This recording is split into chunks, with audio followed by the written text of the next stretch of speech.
3월 29일 월요일 하나님의 심판. 미국의 한 기독교 라디오 생방송 중 한 농부가 전화를 했습니다. 저는 이 지역에서 농사를 짓고 있고 저는 무신론자입니다. 아, 그렇군요. 그런데 어떤 일로 전화를 주셨나요? 농부는 자신이 하나님이 계시지 않는다는 사실을 증명할 수 있다며 나는 솔직히 기독교를 잘 모릅니다. 하나님이 누구인지, 예수님이 누구인지 알지도 못하고 관심도 없습니다. 그러나 이런 나 같은 사람이 당신들이 말하는 신앙이 좋은 사람보다도 훨씬 더 나은 삶을 살고 있습니다. 우리 농장 바로 옆에는 신앙이 정말 좋은 농부가 살고 있습니다. 그런데 우리 밭에서 자란 곡식이 거의 절반이나 많습니다. 이 일을 어떻게 설명하실 수 있겠습니까? 내 머리론 아무리 생각해도 하나님이 없다는 증거로밖에 생각되지 않습니다. 라고 말했습니다. 이 말을 들은 진행자는 이렇게 답했습니다. 농사를 짓는 실력이 좋으신 것 같군요. 정말 축하드립니다. 그리고 이 말씀을 꼭 드리고 싶네요. 하나님은 가을마다 결산하시는 분이 아닙니다. 물론 연말에 결산하시는 분도 아니고요. 하나님의 결산은 우리의 인생이 끝나는 순간에 찾아온답니다.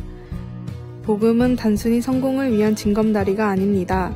복음은 죽음 뒤에 있을 분명한 심판을 피해 천국으로 들어갈 수 있는 생명을 보장하는 유일한 하나님의 은혜입니다.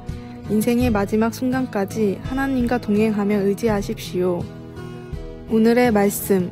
이는 보좌 가운데에 계신 어린 양이 그들의 목자가 되사 생명수 샘으로 인도하시고 하나님께서 그들의 눈에서 모든 눈물을 씻어주실 것임이라. 요한계시록 7장 17절. 오늘의 찬송 240장. 주가 맡긴 모든 역사.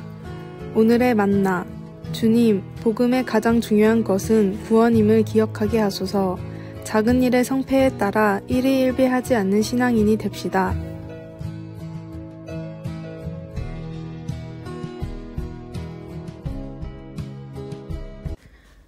(3월 30일) 화요일.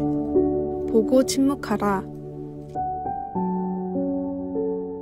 멕시코의 작곡가 루벤 소텔로는 그를 보라라는 노래에서 십자가에 달리신 예수님을 그리고 있습니다.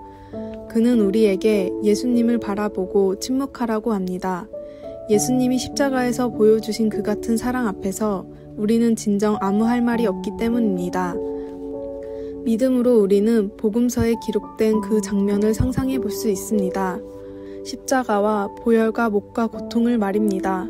예수님이 마지막 숨을 거두실 때 이를 구경하러 모인 무리도 가슴을 두드리며 돌아갔고 누가복음 23장 48절. 다른 이들은 멀리서 이 일을 지켜보았습니다. 49절. 그들은 보았고 말이 없었습니다. 오직 백부장 한 사람만이 한마디 이 사람은 정녕 의인이었도다 47절 라고 말했습니다. 이 위대한 사랑을 이야기하는 많은 노래와 시가 지금까지 쓰였습니다. 이보다 오래전 예레미야는 예루살렘이 파괴된 후의 고통에 대해 썼습니다. 지나가는 모든 사람들이여 너희에게는 관계가 없는가? 예레미야 애가 1장 12절. 그는 백성들에게 그것을 보고 깨달으라고 했습니다. 예루살렘의 고통보다 더 큰 고통은 없다고 생각했기 때문입니다. 그러나 예수님의 고통과 같은 고통이 지금까지 있었나요? 우리 모두 십자가가 있는 그 길을 지나고 있습니다. 십자가를 보고 그분의 사랑을 알고 싶지 않습니까? 이번 부활절에는 노랫말이나 시가 우리의 감사의 마음을 다 표현하지 못하거나 하나님의 사랑을 다 설명하지 못한다면 잠시 예수님의 죽음을 깊이 생각해 봅시다. 그리고 조용한 마음으로 우리의 가장 깊은 곳의 헌신을 주님께 조용히 속삭일 수 있기를 바랍니다. 말씀. 지나가는 모든 사람들이여 너희에게는 관계가 없는가? 나의 고통과 같은 고통이 있는가 볼지어다. 여호와께서 그의 진노하신 날에 나를 괴롭게 하신 것이로다. 예레미야 애가 1장 12절. 찬송 149장. 주 달려 죽은 십자가. 기도. 십자가를 바라볼 때 당신의 온전한 희생에 감사를 다 표현할 수 없습니다. 다만 주님의 사랑에 감사할 뿐입니다. 아멘.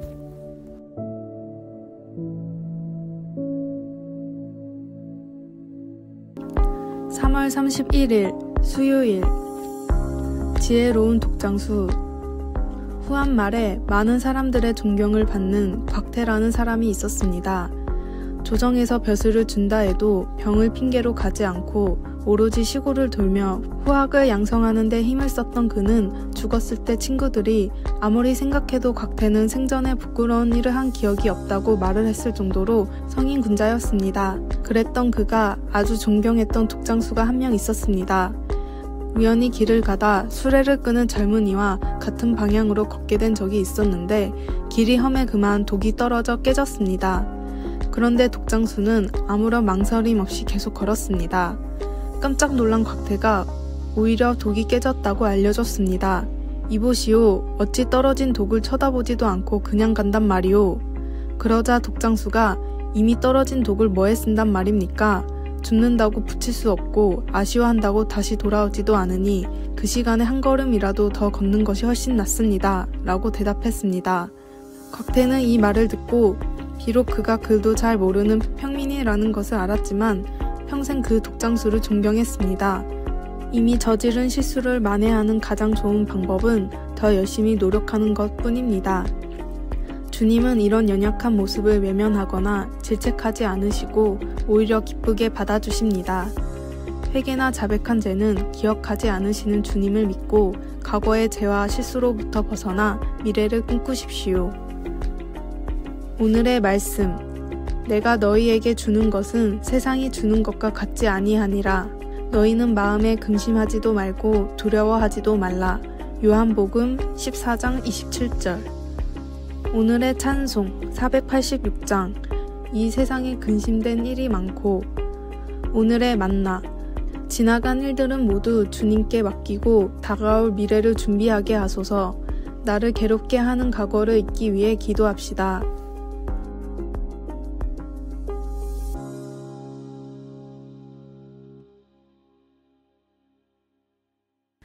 4월 1일 목요일. 장마철에 오이가 자라듯이.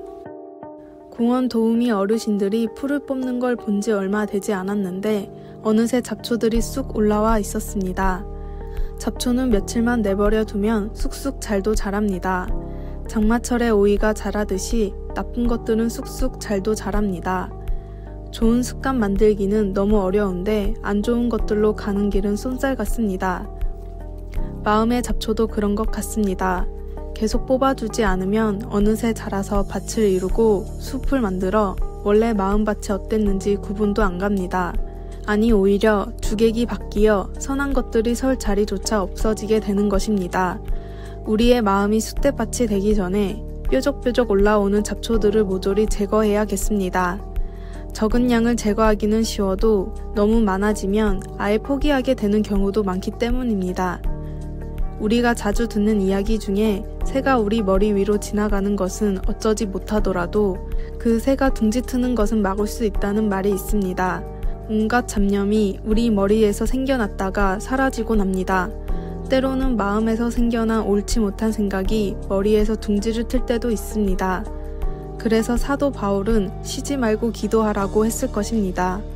찬송과 말씀은 악한 생각을 물리치는데 아주 좋은 무기가 됩니다. 오늘의 말씀.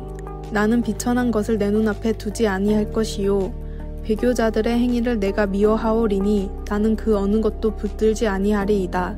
시편 101편 3절. 오늘의 찬송 206장. 주님의 귀한 말씀은. 오늘의 만나.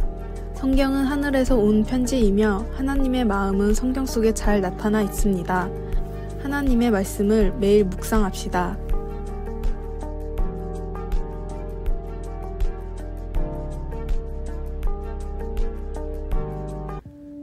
4월 2일 금요일. 묻기도 전에. 수십 년 동안 행복한 결혼 생활을 해오고 있는 부부가 있다고 합시다. 서로 주고받는 모습이 아주 보기 좋을 것입니다. 저녁 식사를 하면 한 사람이 알아서 상대방에게 반찬을 건네주기도 하고 상대방은 적절한 때에 물잔도 채워줍니다. 한쪽이 이야기를 하면 다른 쪽이 말을 맺어줍니다. 가끔은 그들이 서로의 마음을 읽을 수 있는 것처럼 보입니다. 하나님께서 우리가 아는 그리고 사랑하는 그 어떤 사람보다도 우리를 잘 아시고 돌보신다는 사실을 생각하면 위안이 됩니다. 이사야 선지자는 다가올 하나님의 나라에서 하나님이 그의 백성들과 부드럽고 친밀한 관계를 갖게 될 거라고 설명합니다. 하나님은 그의 백성들에게 그들이 부르기 전에 내가 응답하겠고 그들이 말을 마치기 전에 내가 들을 것, 이사야 65장 24절이라고 말씀하십니다. 어떻게 그처럼 될 수 있을까요? 내게는 오랫동안 기도해 왔지만 아직 응답받지 못한 것들이 있습니다. 하지만 나는 우리가 하나님과 가까워지고 우리의 마음이 하나님의 마음과 통한다면 하나님의 때와 돌보심을 신뢰하는 법을 배울 수 있다고 믿습니다. 그럴 때 하나님이 바라시는 대로 우리도 바라게 됩니다. 우리가 기도할 때도 다른 어떤 것보다 이사야 65장에서 말하고 있는 하나님 나라에 속한 것들을 구하게 됩니다. 즉 슬픔이 끝나고 하나님의 모든 백성을 위한 안전한 거처와 풍족함과 헛되지 않은 수고, 그리고 이 세상의 평화를 위해 간구하게 됩니다. 하나님의 나라가 완전한 모습으로 임할 때 하나님께서 이 기도들을 온전히 응답해 주실 것입니다.